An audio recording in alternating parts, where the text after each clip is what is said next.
will bet you. Correct. Halo guys, hari ini gue akan kembali lagi membawakan alur cerita film dari film terbarunya Andy Lau. Selamat menyaksikan, jangan lupa like, komen, serta subscribe.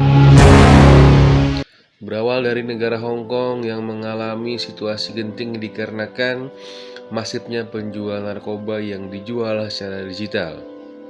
Para penjual narkoba ini memanfaatkan teknologi untuk memperdagangkan narkobanya ke para konsumennya dengan cara menjual secara online atau secara digital, serta memanfaatkan mata uang kripto sebagai alat tukar untuk proses pembelian.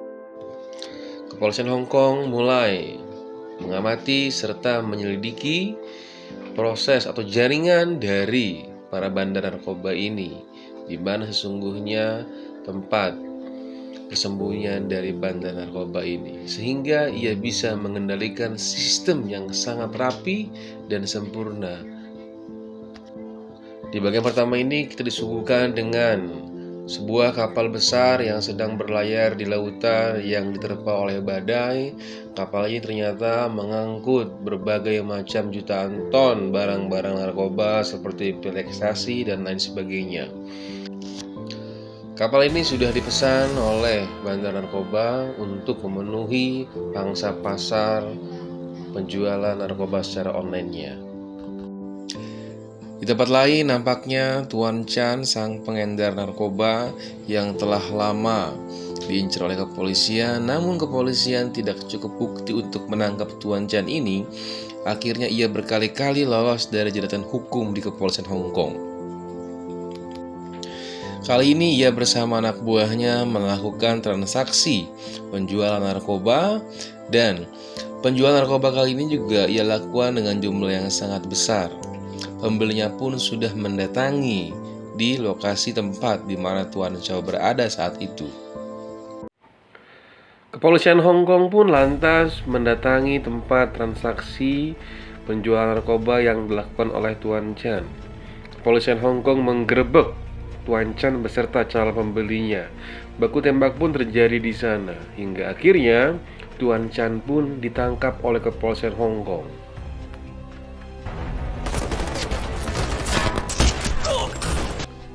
Ini adalah Eddie Fong, inspektur kepolisian Hong Kong. Ia bersama rekannya melakukan interogasi kepada Tuan Chan di kepolisian Hong Kong.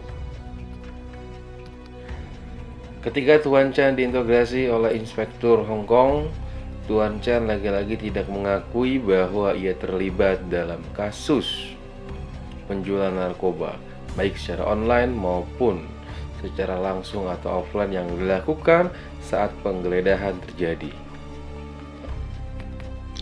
Setelah itu, inspektur kepolisian Hong Kong, Eddie Fong, dipanggil oleh komisaris kepolisian Hong Kong, Pak Chung, ditemani oleh rekannya. Pak Chung bertanya kepada Eddie Fong bahwa penyelidikan yang dilakukan terhadap Tuan Chan apakah membuahkan hasil. Sementara Pak Chung juga menjelaskan bahwa ditemukan ada 4 juta ton narkoba yang dikirimkan ke Amerika Serikat, tetapi mereka jatuh di laut negara Hong Kong. Di tempat lain, Andy Lau sedang berbincang bersantai bersama rekannya dalam mobil. Ternyata mereka bukan hanya berdua, tapi mereka kumpul bersama keluarga tercintanya. Sedangkan istri dan anaknya sedang bersantap makanan di pinggir jalan raya. Andy Lau pun sedang berbincang akrab bersama rekannya. Tak lama berselang, situasi mencengkam pun muncul, di mana istri dari Andy Lau disergap oleh orang yang ingin berbuat jahat kepada mereka. Istri Andy Lau pun melawan hingga akhirnya tangan dari istri Andy Lau ini pun luka akibat sabetan benda tajam ke arah istri dari Andy Lau. Namun teman Andy Lau pun langsung membantu atau menolong istri dari Andy Lau. Akhirnya istri Andy Lau pun selamat dan para penjahat ini pun akhirnya dikejar. Kemudian Andy Lau beserta rekannya dan istrinya pun mendatangi kepolisian, di mana mereka menjadi saksi atas terjadinya pelanggaran hukum yang mengakibatkan istri dari Andy Lau terluka.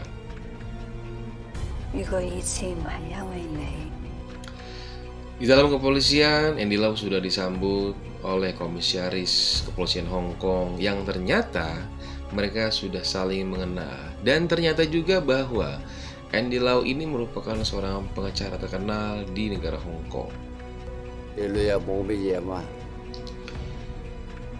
Selanjutnya, kepolisian Hong Kong terus menyelidiki kasus dari Tuan Chan, di mana kepolisian Hong Kong ternyata kehilangan 2 orang saksi kunci lagi yang menyatakan bahwa mereka menjadi saksi yang melihat, menyaksikan, dan menjadi pelaku juga atas terlibatnya Tuan Chan dalam kasus penjual narkoba.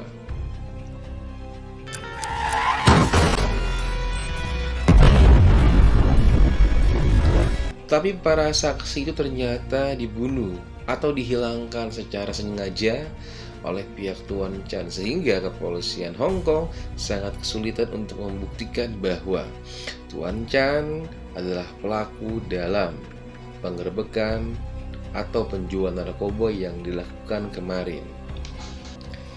Permasalahan dari kasus Tuan Chan ini adalah ketika polisi melakukan penggerbekan, polisi tidak menemukan alat bukti, yaitu berupa barang bukti narkoba yang ingin dijual. Selain itu juga kepolisian hanya memiliki waktu 24 jam untuk membuktikan bahwa Tuan Chan ini terlibat atau tidak. Sementara sisa waktu kepolisian untuk membuktikan hanya tinggal 6 jam lagi. Sehingga kepolisian yang dimotori oleh Tuan Eddie Fong sangat bekerja keras untuk membongkar kasus peredaran narkoba yang dilakukan oleh Tuan Chan ini. Semua barang bukti berusaha dilenyapkan oleh Tuan Chan beserta anak buahnya. Petugas kepolisian Hong Kong memiliki atau menemukan bukti penting, yaitu berupa rincian saham kepemilikan dari perusahaan narkoba tersebut, di mana ada nama Tuan Chan tercantum di sana. Akhirnya Tuan Eddie Fong pun menyerahkan bukti tersebut kepada Tuan Chan, dan Tuan Chan pun merasa gelisah dan merasa gugup tentang bukti yang disodorkan oleh pihak kepolisian Hong Kong. Tak lama berselang, pengacara Andy Lau pun datang menemui Tuan Chan, di mana ternyata Andy Lau ini menjadi pengacara dari Tuan Chan. Diskusi pun dilakukan oleh Tuan Chan beserta Andy Lau. Situasi tak terduga pun muncul, di mana ketika selesai berdiskusi dengan Andy Lau atau pengacara dari Tuan Chan, Pak Chan ini langsung melompat dari gedung lantai atap kepolisian dan melarikan diri atau meloloskan dirinya dari jalan hukum dengan cara bunuh diri.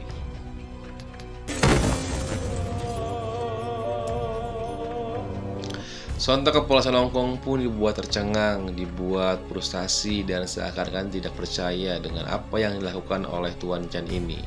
Karena sebenarnya pihak kepolisian pun tahu bahwa ternyata otak sebenarnya dalam pengedaran atau penjualan narkoba yang dilakukan secara online atau secara langsung itu merupakan bukan dari Tuan Chan, tapi ada bos besarnya yang mempengaruhi. Setelah pasca kejadian bunuh dirinya Tuan Chan, Andy Lau sebagai pengacara dari Tuan Chan merenung sejenak di suatu atap gedung di apartemen miliknya. Ia berusaha mencarikan solusi, mencarikan bukti siapa sebenarnya membongkar bukti yang bisa memberatkan Tuan Chan. Andy Lau pun dalam suatu momen mengingat bahwa ia seperti melihat seseorang yang berpakaian seperti polisi menyelidiki kasus Tuan Chan ketika itu berada di dalam suatu basement. Lantas Andy Lau pun menyuruh anak buahnya untuk mengecek di mana keberadaan dari sosok kepolisian Hong Kong ini. Nampaknya Tuan Lam, kepolisian Hong Kong mengetahui informasi bahwa Andy Lau ini ingin mencari sosok kepolisian yang terlibat atas menemukannya bukti yang memberatkan Tuan Chan. Lantas Tuan Lan ini berusaha ingin menyampaikan kepada Inspektur Kepolisian Hong Kong, Tuan Eddie Fong, bahwa sosok kepolisian ini dicari oleh Tuan Andy Lau. Tapi karena sosoknya yang sudah gemuk dan ia memiliki penyakit jantung, ketika ia keluar dari mobil mengejar waktu untuk menemui Inspektur Kepolisian Hong Kong, ia tiba-tiba sakit dan tiba-tiba meninggal di tempat di dalam kepolisian Hong Kong. Sosok kepolisian Hong Kong yang dicari oleh Andy Lau beserta anak buahnya pun akhirnya ditangkap.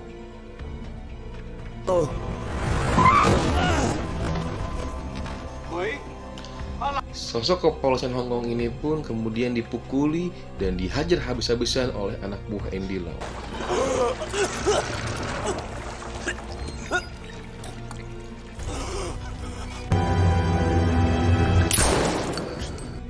Usut punya usut, ternyata Andy Lau ini merupakan sosok sentral dalam penjualan narkoba. Tapi Andy Lau ini selalu cerdik memanfaatkan sistem yang ada, sehingga ia bisa terlepas dari jeratan hukum walaupun sudah dipanggil oleh pihak kepolisian secara berkali-kali. Andy Lau memanfaatkan teknologi untuk menjual narkobanya. Andy Lau memanfaatkan sistem digital, sistem mata uang kripto untuk menjual narkobanya. Andy Lau pun memanfaatkan manusia untuk menjadi pengganti dari sosok Andy Lau ini.